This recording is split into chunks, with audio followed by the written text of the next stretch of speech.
As First Ladies, you tend to be the mother of your state, and you can advocate for a lot of improvements in the plight of women and children in particular. 17-year-old organization, and that is where my passion started from. Lots of barriers when you talk about cancer. It's not just about reporting, it's about how the health attitude and seeking for care. So we have beautiful cancer control plans, screening guidelines, but they're not implemented. But the issues that we have in pediatrics in most low-middle income countries are the infectious childhood diseases, vaccine preventable diseases. As the leader of any organization, your role would be to pull together the organization.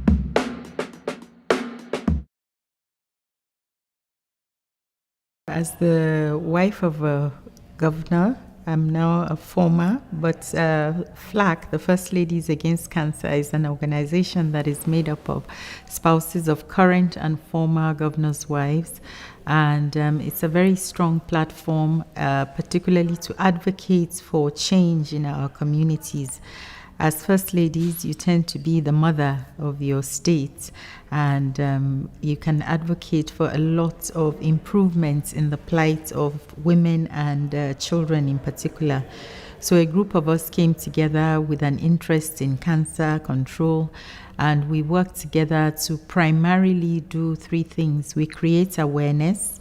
That's in the communities. We create awareness by educating our women and youth through town hall meetings, market outreaches, going for different school programs and so on, and educating the population about cancer. What exactly is cancer? What are the things to do? What kind of lifestyle? Things like that, general awareness. And then the second pillar of FLAC is to advocate for policy, better government policies and laws that will guide and help us to improve cancer control.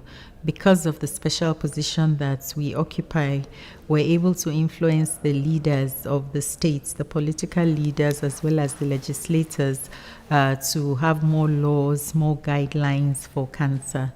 The third, and probably what we're more seen for, is to fundraise and support access to treatment, screening and treatment.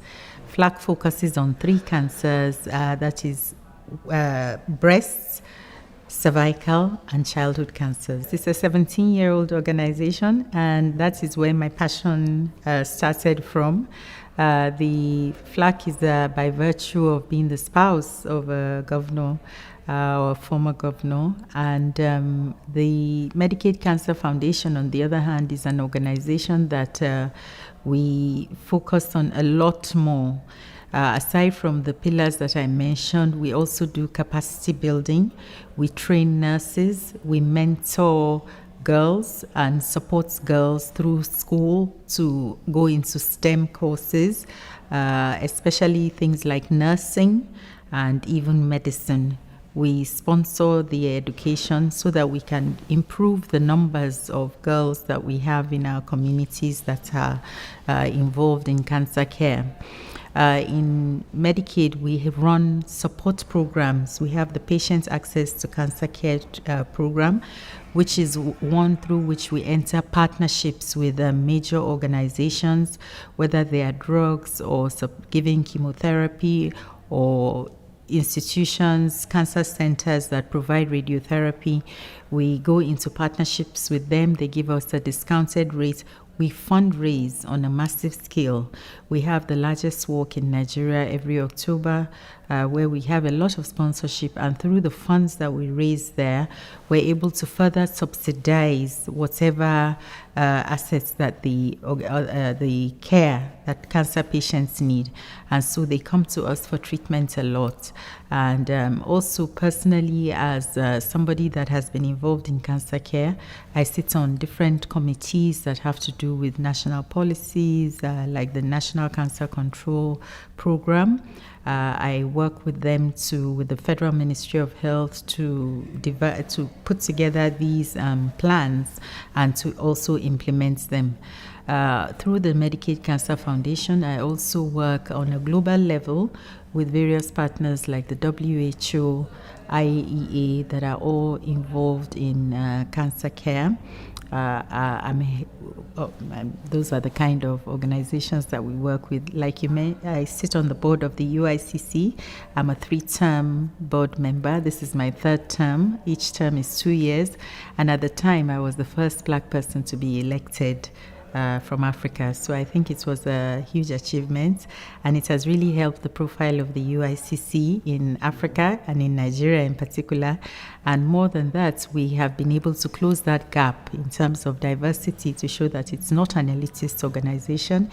It's an organization that is open. And on my own part, I have learned a lot. I have been exposed to a lot of different global bodies and networking, and it has given me that edge to be able to speak with a voice of authority and occupying that respected position. I think generally cancer in the world is growing because we are more aware, and Nigeria is no exception.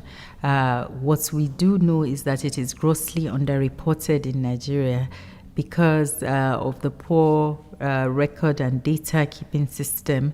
We do not have enough registries, and then also the health system is weak. People do not report illnesses. It's not a reportable illness. For breast cancer, we have about 120,000 new cases diagnosed every year, out of which only 70% survive. So the mortality rate is very high because most of them are diagnosed in the late stages. Yes. So, and generally it's the same. Cervical cancer is about 12,000 new cases every year. Again, 8,000 will die. Again, late stages. And prostate cancer is also similar. Prostate has actually overtaken cervical as the second commonest cancer in Nigeria. Oh, there are lots of barriers when you talk about cancer. It's not just about reporting, it's about how the health attitude and seeking for care. There are a lot of cultural, and sometimes they call them religious, but it's just a misunderstanding of any religion to say that you shouldn't seek for help. There are alternative medical methods that are available, traditional medicine, faith healing. People will go to the church or the preacher in the mosque to get some ease before they go to the hospital. Yeah, so that makes it difficult, and it makes the treatment harder to be successful in. Unlike in the more developed parts of the world where you have a 90% cure rate, a 5-year cure rate is 90%. We are beginning to see a slight improvement, but it's really, really slight. It's really slight. We're seeing, when I say slight, we're seeing more patients in stage 2, as opposed to before when you would hardly see any patients. It had to be an elite that was doing regular screening and picked up like that. So we have beautiful cancer control plans, screening guidelines, but they're not implemented. I was looking at a study yesterday that was carried out, and a lot of African countries are in that same situation. I'd say they found out that about 80% had plans, but only about 40 were implementing the plans in any way at all. Pediatrics is a growing field, and we have more people that are addressing it. We now have a specialty known as family medicine, where family physicians are doing a lot more pediatrics in their training, and so children are able to access better care. But the issues that we have in pediatrics in most low-middle income countries are the infectious childhood diseases, vaccine-preventable diseases, for which we have to keep on advocating for our children to be vaccinated. Unfortunately, Nigeria has one of the highest rates of zero-dose or missed-dose children when it comes to the childhood vaccination. But that might be a result of the the total number of children you find in Nigeria anyway. But then the system is addressing this through various means. We've had pockets of insurgency in some areas, and there are some hard-to-reach areas, political instability that makes it difficult to get the vaccine logistic chain there. So through secondary efforts, we're trying to cover those areas, and the use of modern technology, drones, are being used in some states to deliver the vaccines, and it's working. Well, As the leader of any organization, your role would be to pull together the organization, and in this case, we're talking about members. There are over 1,000 member organizations, and I would like to see more cohesion or more understanding between the members and the organization. To do this, we need to understand what exactly the members want and what they need. In one continent, it could be technical support. In another continent, it could be what I hear the most so spoken about is about the funds that is required for you to be a UICC member, to be able to access all the advantages. The UICC offers an awful lot of advantages. Like I mentioned, even I myself, it gives you that edge. But a lot of members do not necessarily understand that, and it's about communication and how we're able to communicate the advantages and make it more known. So that is one thing I would focus on, and communication comes in different languages. Yes, we continue to focus on English, and more there are now assets available, resources in different languages, Spanish, French, but it's been a constant cry from the members, and the organization is listening. I would forge that more. I also think that we should have more diverse representation in the membership or leadership of the UICC, both in terms of the board, the management. The board is quite diverse, but then we also have to work with the members a bit more and ensure that we have equity in the geographical distribution, because that is what will enable the organization to know what the people of this area are going through when they have cancer, and that area when they have cancer.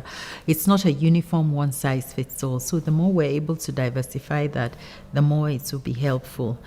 The other thing that I think that we need to do more urgently in the cancer space generally, and not just UICC, is to build a bridge between the advocates and the academia. There is advantages to both sides, and there's a lot of excellent work that both sides are doing.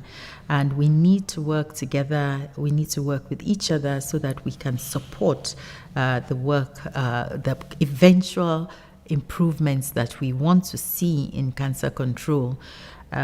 Scientists need advocates to advocate for more funding for their research.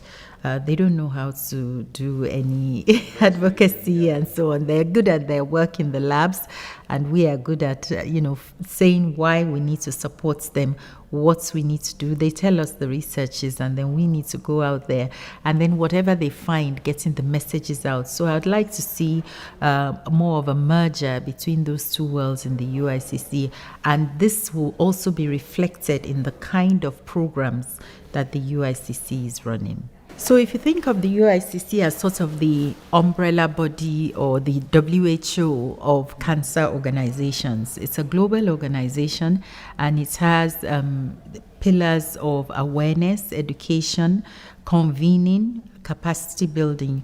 So these are the pillars that the UICC exists on, and the members are supposed to access all those things by being a member. So it's not a regulatory body per se, but we run different fellowships, different programs that enable members to achieve all these things. And there's the Young Leaders program, very popular, that through which those that participate can access other levels of oncology. And I'd like to see a few more in the advocacy programs that are ongoing, so that we can, as I mentioned before, carry everyone along. So it's not a regulatory body at all. The UICC itself belongs to different organizations, but it's the go-to organization when you talk about cancer and you talk about civil society and what more needs to be done. It has a voice at the table in the global regulatory bodies such as WHO, such as IAEA, IAC, and so on. It's 90 years old. It's been in existence for 90 years, so it's stood the stand of time. Quite significant. And I feel that it's time for us to have more representation from LMICs and Africa in particular. Don't forget to like, comment, share, and subscribe to Onco Daily on YouTube. Hit the bell icon to stay updated.